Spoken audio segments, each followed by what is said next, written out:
Bean Sayed from drbean.com. Welcome to one more show. And with us today, our resident statistical analysis guru for COVID-19, Paul Bork. And today we'll talk about some of this FDA lawsuit as well. Because, Paul, is this true that you are a lawyer as well? Yes, I am. I've admitted in several states and been practicing for well over 30 years. Excellent. So with this, take it away. I'm going to share the presentation. Well, thank you. So here we go, and got to find the little clicker. Okay, there we go. So here are the variant changes that a map I've shown before, but there's a little difference here. You can see that we have 5 countries here, and we have different variants going across, some significantly different, some fairly similar.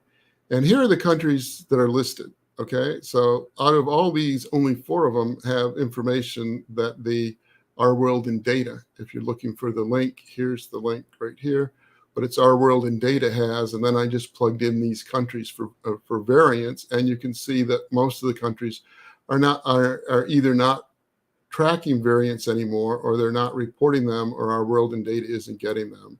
And I think it's that they're not reporting them. The whole idea that the pandemic is over and they're shutting stuff down and not spending the money to track it or to keep people excited, or you have voters that are saying, well, if you're saying it's over, then you got to stop doing all this stuff, using all these extra powers and on. But for example, we have here, the green shows up everywhere, but here in France, apparently they don't have any of this variant. And, the purple here, and again, I can go through and label which each of these variants are, but it doesn't really matter because they're all pretty much the same. Since the Omicron came in, we've had a lot of different variants come through and recycle and have reinfection rates go up and come back down. And the treatment and the severity of it seems to be fairly consistent. Okay, any questions or concerns about that? So far, so good.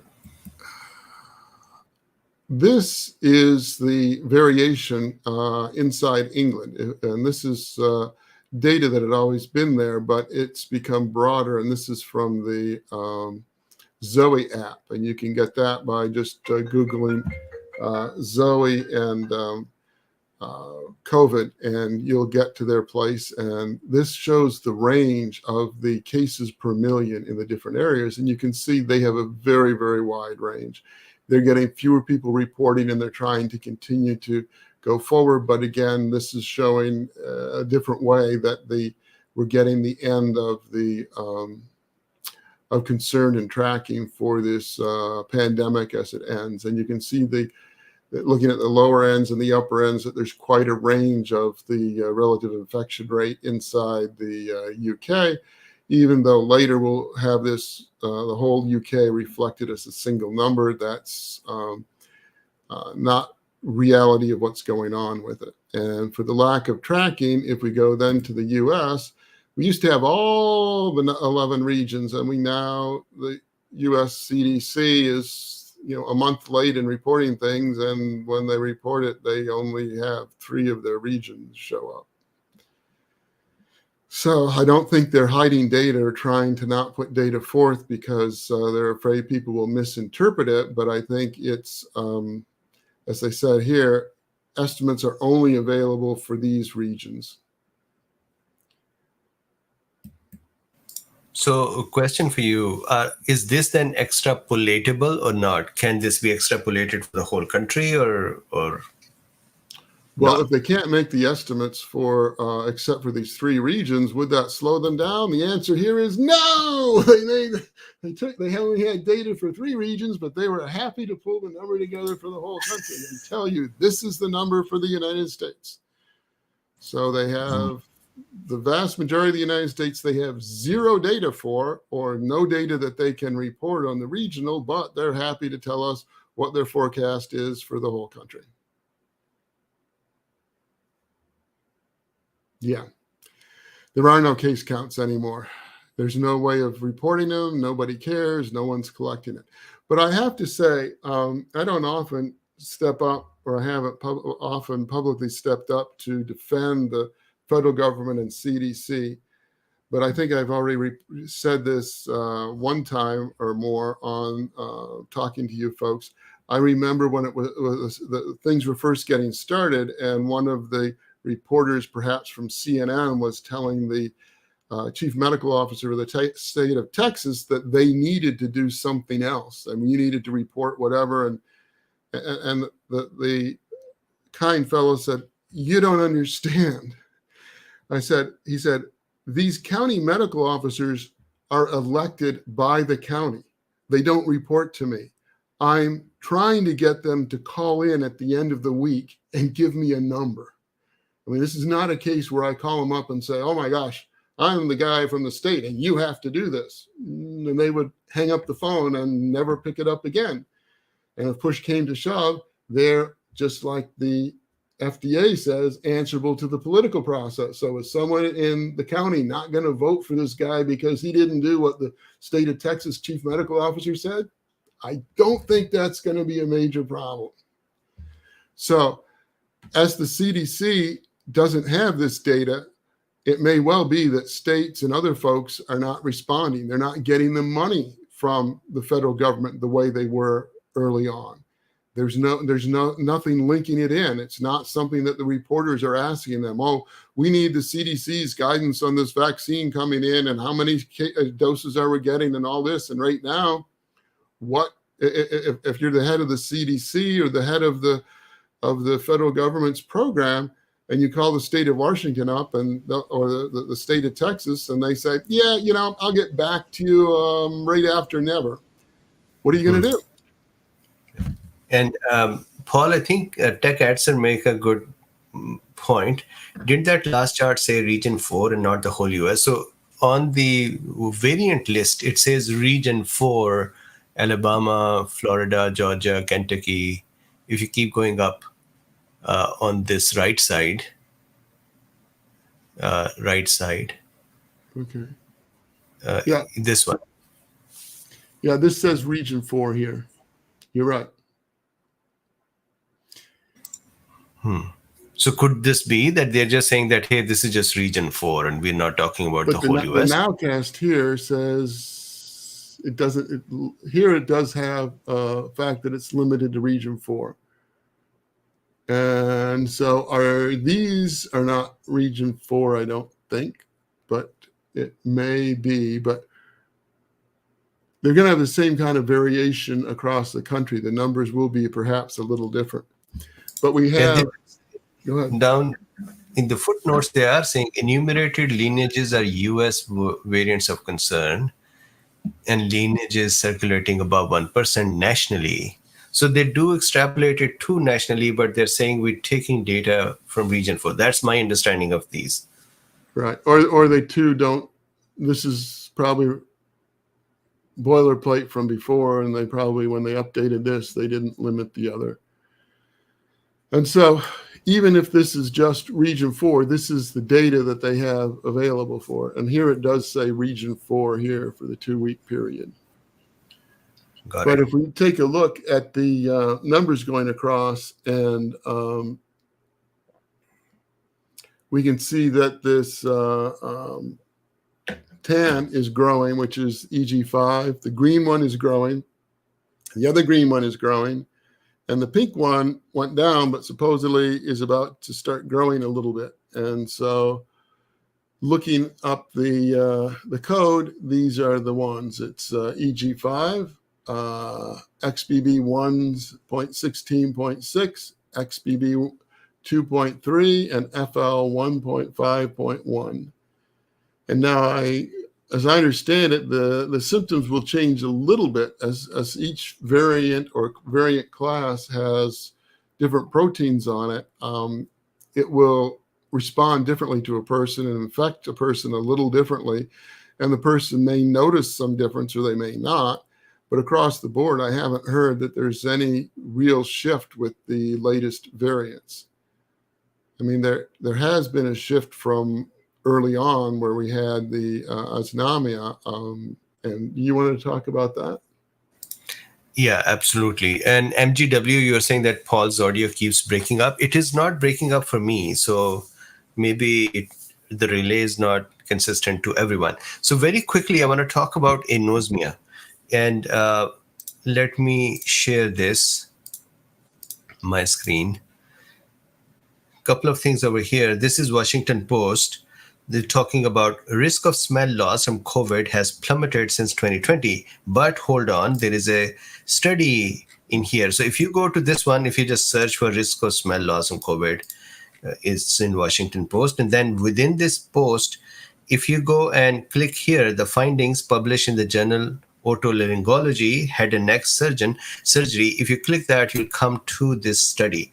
The study actually basically just says this. It's a good study. What they're saying is that in the beginning of the pandemic, about 50% of the COVID patients who were tested, they would develop anosmia. And currently, in Omicron time, the anosmia has dropped down to 3%. So if you see here, so now 3 people out of 100 getting COVID presumably may lose their sense of smell, which is far, far less than it was before.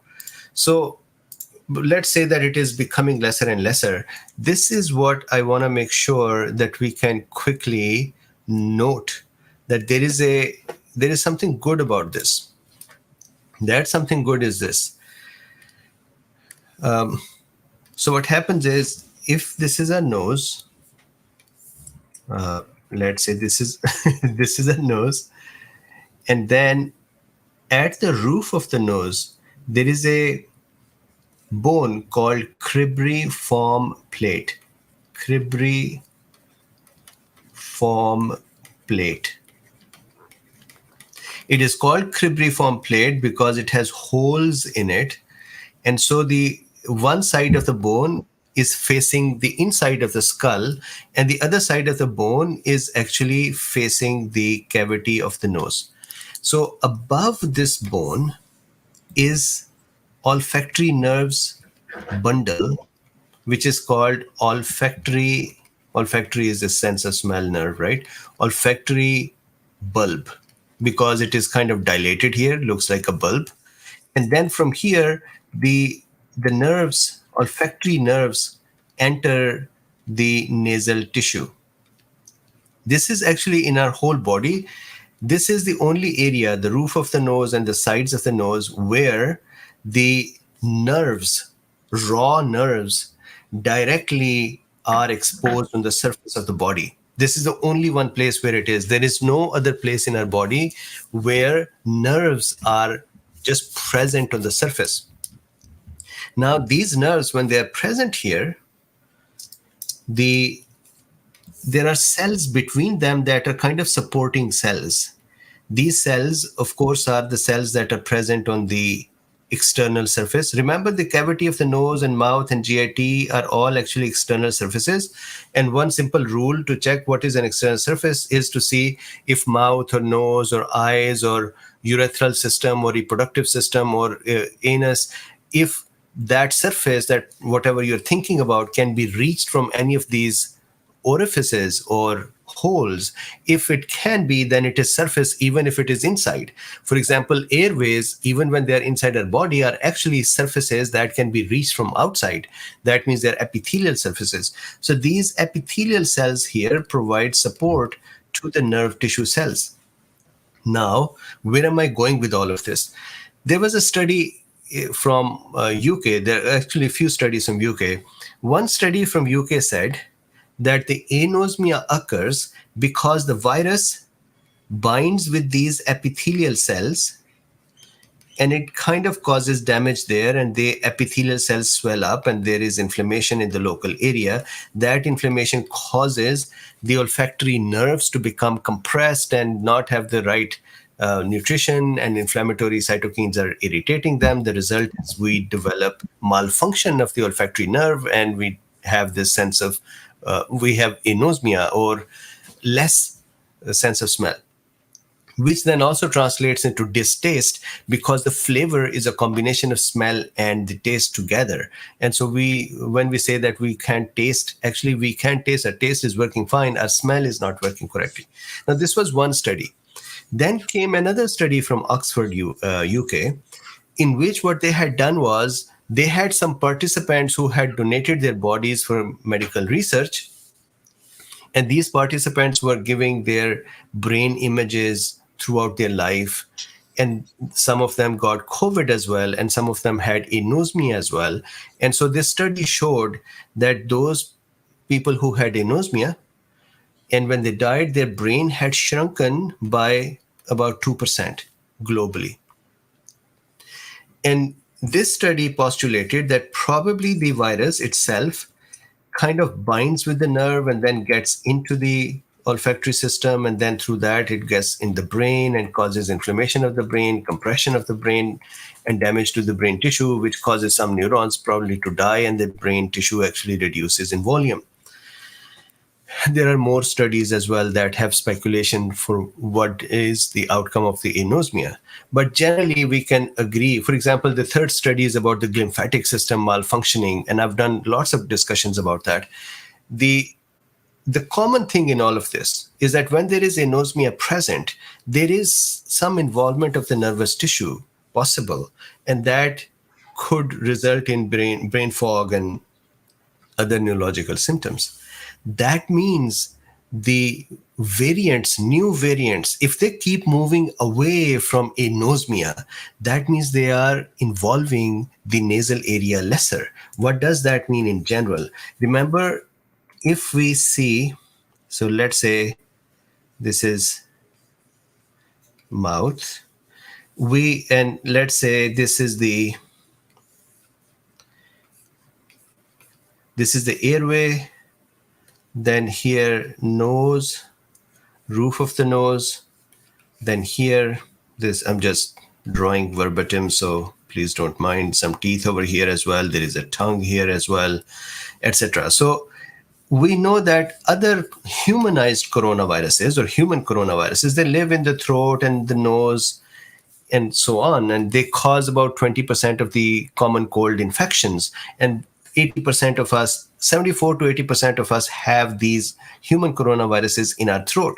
And this was the SARS-CoV-2 was after the SARS-CoV-1 and MERS-CoV. SARS-CoV-2 was an interesting virus that actually could go down in the respiratory system and cause infection of the respiratory system and then even spread in the body. The reason it was strange was that usually the coronaviruses, they like to stay in the cooler temperature, and they want to have cooler environment where they can replicate easily.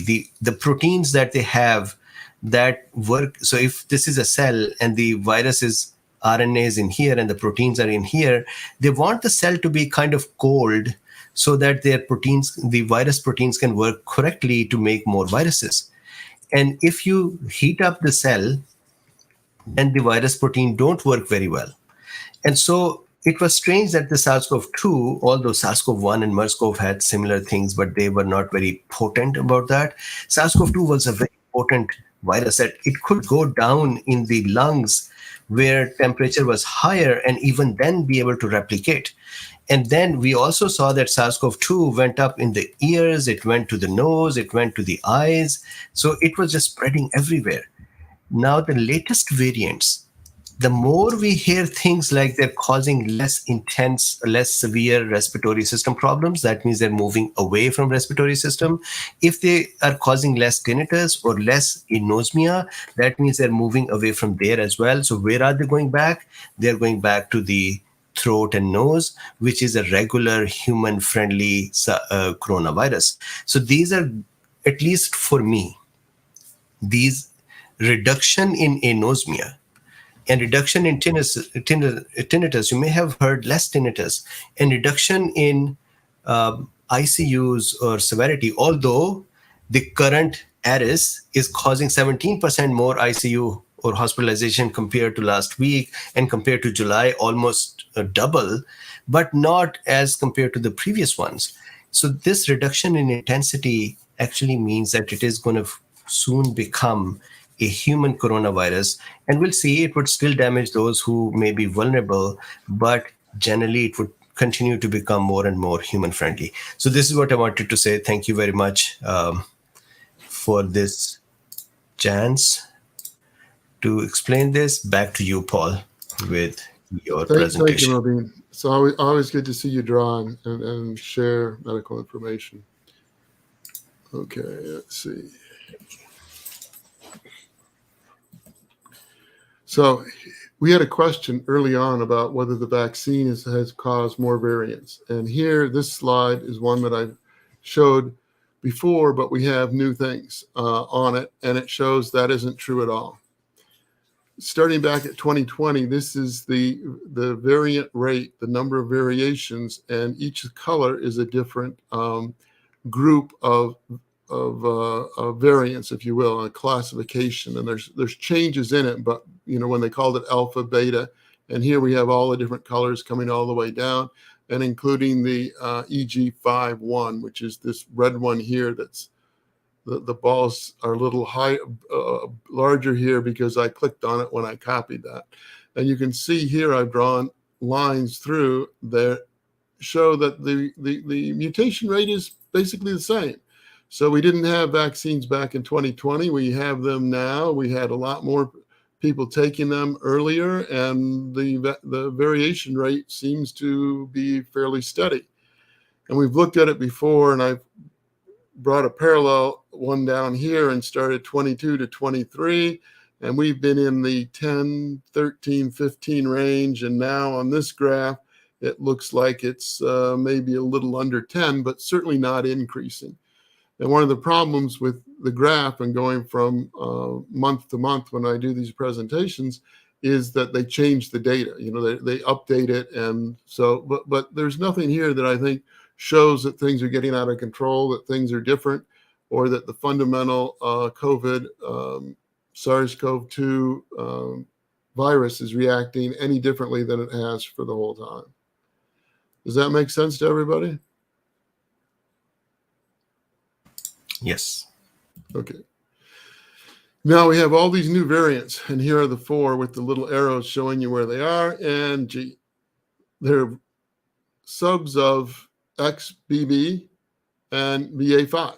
That's all we have left. Those are the ones that are growing. Everyone else is decreasing, and they have all these funny names. You can get all excited as where did the Q come from?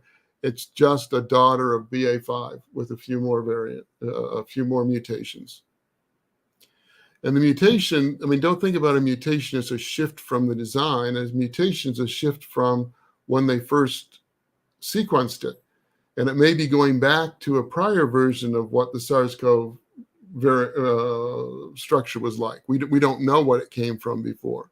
But, just saying, but you can feel reassured even if there's new names and new numbers that really what we're doing is we're just taking 2 of the variants that we had before, and these 2 are actually part of BA5, which is originally the B11529. And so it's all, we're getting some variation back and forth, and we have these various new variants, but they're just daughters of these 2, which are really the daughters of this 1. And so we really have an ongoing thing. So I'm just hoping that this can help people feel less stressed about all the news that's going on.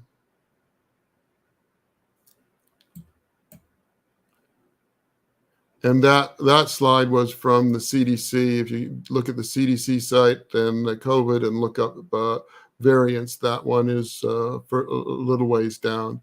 This is also from the CDC. They say that the hospitalization is up 14% and the deaths are up 10% per week. And I think Mobeen and I took a look at it a while ago, earlier this week, and it's up, but it's up from like the lowest level they've had since the beginning. So, unless the disease completely goes away, it won't keep monotonically going down. It'll bounce up and down. And if it gets down to a level where there was only 1 case, it didn't happen. But if there's only 1 and then there's 2, that's 100% increase, which is just 1 more person.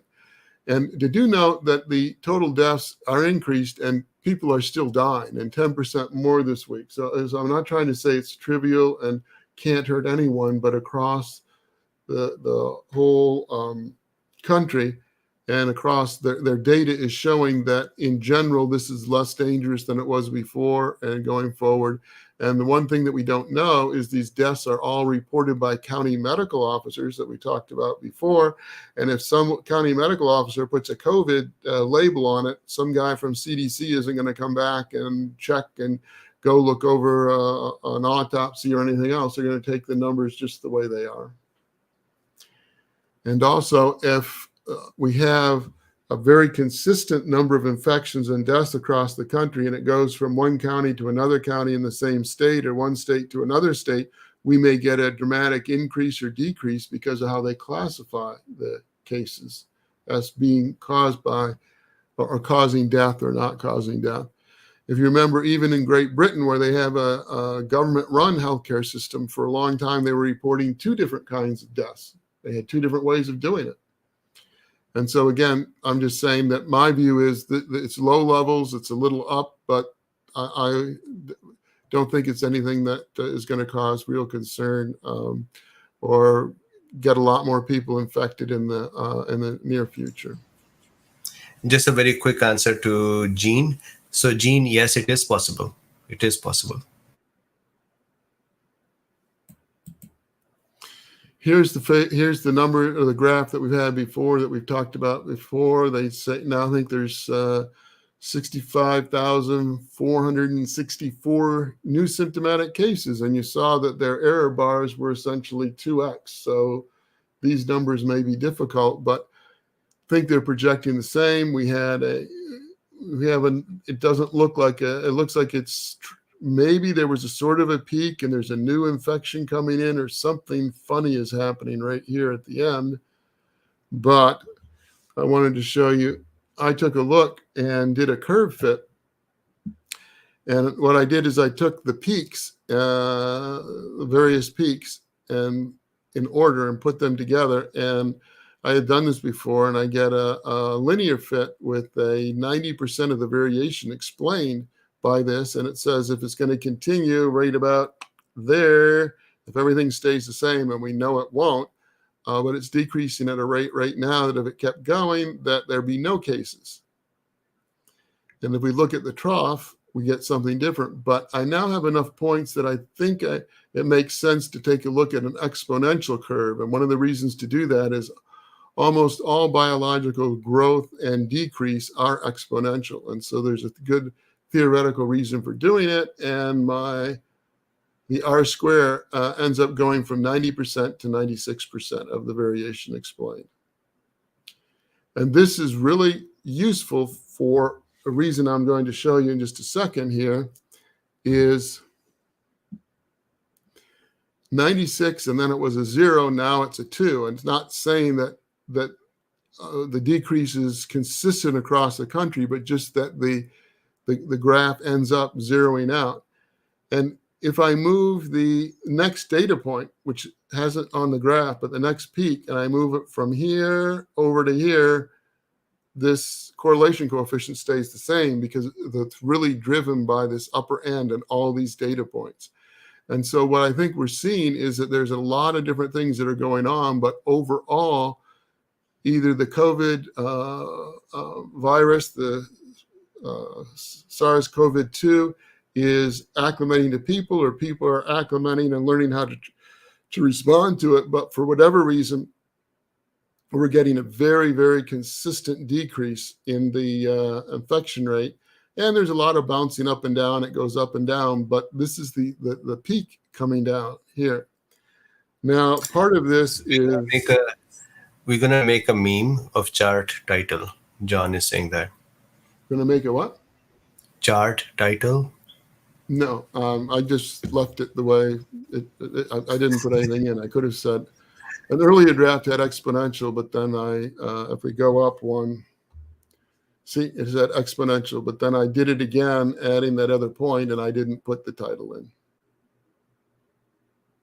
Got it. Thank you. But if I go up another one, you can see that the width of these curves are different. So if I took the same data point, but say go to an 80% of the top, I'm not going to have nearly as good a data fit. from the same data. The fact that I'm hitting the peaks is helping my curve fit better. And so again, I'm trying to emphasize that this is a data fitting. It's not saying that this decrease is explaining all of what's going on. It clearly is not. So I just wanted to be clear, but it should show you that suppose it's completely wrong. And where's my cursor? Yeah, rather than be here, the data point is way over here. Again, it's still decreasing. It's still, we're much further down than we were up here, about 4, and we're now down at about 0.5. We've had a roughly tenfold reduction in the peak rate. And so if things continue to go on, or even if stay down here, we're much better off than we've been even a year ago or a couple of months ago. We have a lot of people talking about excess deaths, and we've talked about it a bit here. Here's the latest number from the Office of National Statistics for Great Britain. Their numbers come out better. The US doesn't have any, and the Office of the OECD is several months behind on their numbers. But if you look at the latest time, there have been some excess deaths, but now whatever effect had been occurring for the last 4 weeks that they're reporting, going up to July 28th, they're showing essentially no excess deaths. So again, not trying to say I can explain that either, but saying the data is showing this is not something that's getting out of control, causing more trouble, growing problem, or whatever. And if you remember when I took a look going back over the time here, we have a number of places where it's lower and a number where it's higher. And it was hard to say when we took COVID deaths out that it actually was statistically significant going backwards. If we look at it short time frames, we're seeing excesses. And one of the things that I don't have a good feel for, because I haven't looked at a lot of countries and gone back for many, many years, is does it normally go high for a month or a year or 2 years or 3 years and then come back down? I don't know how it has progressed. I do know that the lifespan for people in the US and a number of countries has come down because of COVID and other things. And so there may well be something going on here. But my point isn't to say it's irrelevant, but to simply say whatever it is seems to, at least at the current time, getting better and less severe, with fewer people being killed for whatever reason more than what was expected. Any questions, concerns? Okay. Now let me jump into the lawsuit that we talked about before, the FDA one. And keep in mind, the Fifth Circuit just came out with an opinion that the press is much more interested in about the changing the time where the FDA can give second chance, one of the abortion pills, or one of the pills to deal with contraceptive, lots of politics here I don't want to get into, but the Fifth Circuit did reach out and change the view that the FDA had. So I'm saying that I don't think they'll shy away in this case or another case for the FDA because it's health and they don't understand it, or the FDA is somehow up on a pedestal and the judges aren't going to deal with them. So this is a case that was just argued, and we talked about it before. And we have these 3 plaintiffs, and notice they're suing these two of our hired help, as Will Rogers would call federal government employees. They're just the hired help we have to help us run our government. But these 2 folks are sued in their official capacity, and then we have the FDA and the Department of Health and Human Services. And one of the things they argued about was whether there was any liability for activity that occurred, and there's ultravirus acts, and those acts they might be personally responsible for, because just because you're a government employee and there's government immunity that starts with it doesn't say you could do anything at all. For example, you take an outrageous case that someone goes out and smacks somebody, like President of the United States, Eisenhower, I think, slapped someone because they gave a bad review to his daughter's play or something. he can be sued. He can't say, oh, I'm a president, so I can't be sued for it. Well, there's no presidential activity of slapping someone. So that activity is so far outside the reach of government activity that they'll say you are responsible for it. And so in this lawsuit, as it asks at the end, and as they're arguing about it, there could be personal liability for these two people who are in their capacity. Now, they have to show that they had done something, their agency did something, and go forward with it. But that's how the suit got started. And it's in the Southern District of Texas and the Galveston, which is an island. And there's a lot of history with that, but I won't go into. And jumping forward to the very end of it, here is their prayer for relief. This is what they're asking for. And this is the reason why I put the title is that this is an unlosable, or asking the question, is this an unlosable FDA case? They want to set aside any FDA actions directing or opining whether ivermectin should be used. The lawyer for FDA said FDA can't provide medical information and didn't intend to. We were just quipping. We were joking. It wasn't any guidance. So if one of the things that Paul, Mary, and Robert wanted was to set aside any FDA actions, FDA says we didn't have any. So I guess the legal effect of anything the FDA did from what they're arguing is that they no longer have any legal effect. So they've won that one. Issue declaratory relief declaring such actions unlawful. Well, they said they didn't do them and they aren't there. So that isn't the same as saying unlawful for the future, but the net result for those actions is exactly the same. There is no legal effect because FDA said we weren't. We're just joking. We're just communicating concerns. We aren't ordering anything. No direction or opining. We never said and off-label uses. We never said anything about that. We can't talk about off-label uses. They said they can't. Now, whether they did or not, we can argue. So Paul's and the plaintiffs have won these first two. The third one, issue declaratory relief declaring FDA cannot interfere with the practice of medicine. Well, the FDA lawyer said they can't. So again, he's won that one. And the FDA cannot issue statements or directive about how or whether health professionals should use. Again, they said we didn't do it and we don't have authority to do it. So they won that one. And that FDA actions have no legal effect and do not bind health professionals or patients. Well, again, FDA said we didn't do it, so there's nothing there, and so it can't have any legal effect.